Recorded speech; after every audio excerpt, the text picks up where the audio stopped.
প্রধানমন্ত্রী শেখ হাসিনা ইতিমধ্যে ছাত্রদের উদ্দেশ্যে যে বার্তাটি ইতিমধ্যে দিয়েছে, আপনারা হয়তো সেই অডিও ক্লিপটি আপনারা হয়তো শুনেছেন যে উনি একটি বিষয় এখানে উল্লেখ করেছেন যে আমি যখন ক্ষমতায় ছিলাম তখন এদেশের মানুষ তো নিরাপদে ছিল, তারা তো আপনার রাত্র একটা না দুইটা না তারা সবাই অবাধে চলাফেরা করতে পারতো, আজকে কেন তারা পারতেছে না?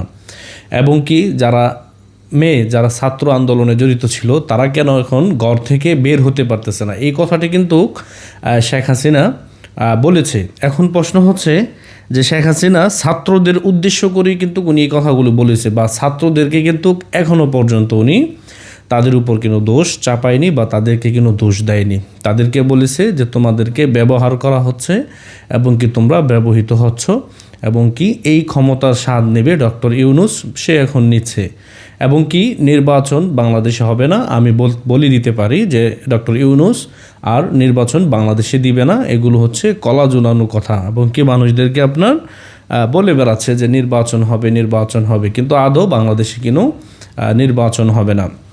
এখন ছাত্রদেরকে কিন্তু উনি কিন্তু দোষ দেয় না, বা ছাত্রদেরকে কেন আপনার বলেও না যে তোমরা এটি অন্যায় করেছো বা তোমরা করেছো, কিন্তু এগুলো আসলে উনি বলতেছে শুধু আপনার যে তাদেরকে ব্যবহার করা হয়েছে, ছাত্রদেরকে কিন্তু দোষ উনি কিন্তু দেয়নি। আর এখানে আরেকটি কথা হচ্ছে যে আপনার জুলাই আগস্টে যেই হত্যাকাণ্ড বাংলাদেশে হয়েছে এগুলোর ফরেনসিক রিপোর্ট এবং কি শেখ হাসিনাকে যেই বিষয় নিয়ে আপনার করা হয়েছে, অভিযুক্ত করা হয়েছে, যে মামলাগুলো ইতিমধ্যে আপনার বাংলাদেশের বিভিন্ন জায়গায়, বিশেষ করে আপনার জেলা থেকে শুরু করে উপজেলা ইউনিয়ন পর্যায়ে কিন্তু অনেকে বাদী হয়ে অনেকে মামলা করেছে বিভিন্ন নেতাকর্মীদের নামে, এবং কি শেখ হাসিনাকে জড়িয়ে বাংলাদেশের প্রায় 64টা জেলাতেই কিন্তু আপনার মামলা রুজু করা হয়েছে। কিন্তু এই মামলা ভবিষ্যতে সেই মামলা কি টিকবে কি না? কারণ শেখ হাসিনা তো এখনই বলতেছে যে প্রত্যেকটি মৃতদেহের ফরেনসিক রিপোর্ট এবং কি আপনার যে ময়নাতদন্ত সেগুলো ছাড়া কিন্তু বিচার কার্যক্রম কোনো ম্যাজিস্ট্রেট করতে পারবে না। এখন যদি সেগুলো আপনার বিচার কার্যক্রম চালাতে যায় তাহলে কিন্তু সেই রিপোর্টগুলোর প্রয়োজন হবে। এখন যদি এই রিপোর্টগুলো যদি আপনার দেখা যায় যে সেখানে আপনার স্নাইপার রাইফেলের বুলেটে একজন ছাত্র মারা গেছে, তাহলে কিন্তু বিচার কাজ ব্যাহত হবে এবং কি শেখ হাসিনাকে দোষী প্রমাণিত করতে পারবে না। তার মানে এটি আপনি ধরেই নিতে পারেন যে শেখ হাসিনা যে কথাগুলো বলতেছে এগুলো আসলে 100% সত্য কথা এবং কি বাস্তবের সাথে মিল রয়েছে। কারণ উনি কিন্তু না বুঝে শুনে একটি কথা বলতে পারেন না, কারণ উনি বাংলাদেশের একজন প্রাইম মিনিস্টার এবং কি এই রাষ্ট্র উনি প্রায় 15 বছর শাসন করেছে, এবং কি এদেশের মানুষের ভাষা উনি বুঝে না যে এরকম না। এই যে উনি আগেই বলেছে যে তোমাদেরকে ব্যবহার করা হচ্ছে বা তোমরা ব্যবহৃত হচ্ছ, তোমাদেরকে আপনার ব্যবহার করতেছে যারা মাস্টার প্ল্যান করেছিল এই আন্দোলনের, তারা তোমাদেরকে ক্ষতি করতেছে। আসলে এটি অনেক দিন পরে সেটি এদেশের জনগণ বুঝতে পারলো, এবং কি শেখ হাসিনা যাওয়ার পরে মানুষ সেটি উপলব্ধি করতে পারলো। কিন্তু আমার প্রশ্ন হচ্ছে যে শেখ হাসিনা এই যে একটি প্রশ্ন ছাত্রদেরকে ছুড়ে দিয়েছিল যে তোমরা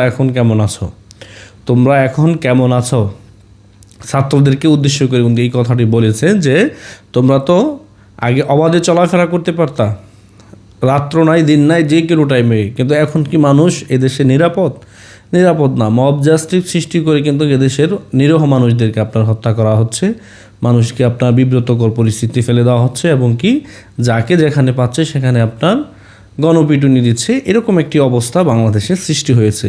কিন্তু শেখ হাসিনার যে বার্তাগুলো, এই বার্তাগুলো কিন্তু আপনি কখনো করতে পারেন না, এড়িয়ে যেতে পারেন না। এগুলো আসলে বর্তমান পরিস্থিতির সাথে কিন্তু 100% মিল রয়েছে। এজন্য বলবো যে এই মামলাগুলো ইতিমধ্যে শেখ হাসিনার বিরুদ্ধে হয়েছে, আমার মনে হয় যে এগুলো ভবিষ্যতে আর টিকবে না। কেন টিকবে না? কারণ প্রত্যেকটি জুলাই আগস্টে যে হত্যাকাণ্ডগুলো হয়েছিল এগুলো যদি ফরেনসিক রিপোর্ট চলে আসে তাহলে দেখবেন যারা উপদেষ্টা সমন্বয়ক তারাও কিন্তু ফেঁসে যেতে পারে। কারণ তারা ফেঁসে যাবে, এটাই স্বাভাবিক। কারণ স্নাইপার রাইফেল কোথা থেকে এলো, কারা সাপ্লাই দিল, বাংলাদেশে এই রাইফেল কীভাবে ঢুকলো, এগুলো কিন্তু শেখ হাসিনা সহ এদেশের জনগণেরও কিন্তু প্রশ্ন, এদেশের সাধারণ জনগণেরও কিন্তু একই প্রশ্ন যে এই রাইফেল কিভাবে বাংলাদেশে ঢুকলো। ছাত্রদেরকে আমরা দেখেছি বিভিন্ন কিছু ভিডিও ফুটেজে যে আপনার পুলিশ সামনে কিন্তু পিছন থেকে গুলি করে আপনার 2 জনকে ফালাই দিছে, এরকম দৃশ্য কিন্তু আমরা দেখেছি। তার মানে আন্দোলনকারীদের মধ্যে ঢুকে তৃতীয় পক্ষ আপনার সেখানে হত্যাকাণ্ড চালিয়েছে, এটি হচ্ছে শেখ হাসিনার বক্তব্য। এবং কি দিন শেষে দেখবেন যদি এটি তদন্ত করা হয় তাহলে অবশ্যই কিন্তু সেই দৃশ্যগুলো বেরিয়ে আসবে এবং কি সঠিক একটি নির্দেশনা কিন্তু এদেশের জাতি পেয়ে যাবে যে আসলে এটি একটি পরিকল্পিত মাস্টার প্ল্যান ছিল এবং কি একজন সরকারকে শুধু হটানোর জন্যই এই তৎপরতা এবং কি এই হামলাগুলো গোটা বাংলাদেশে চালানো হয়েছে। এদেশের জনগণ এখন বুঝতেছে।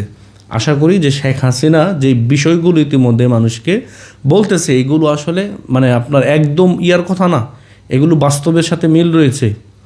মানুষ কিন্তু আস্তে আস্তে এগুলো বুঝতেছে, সামনে আরও বুঝবে বলে আমরা ধারণা করতেছি। ভালো থাকবেন, আসসালামু আলাইকুম।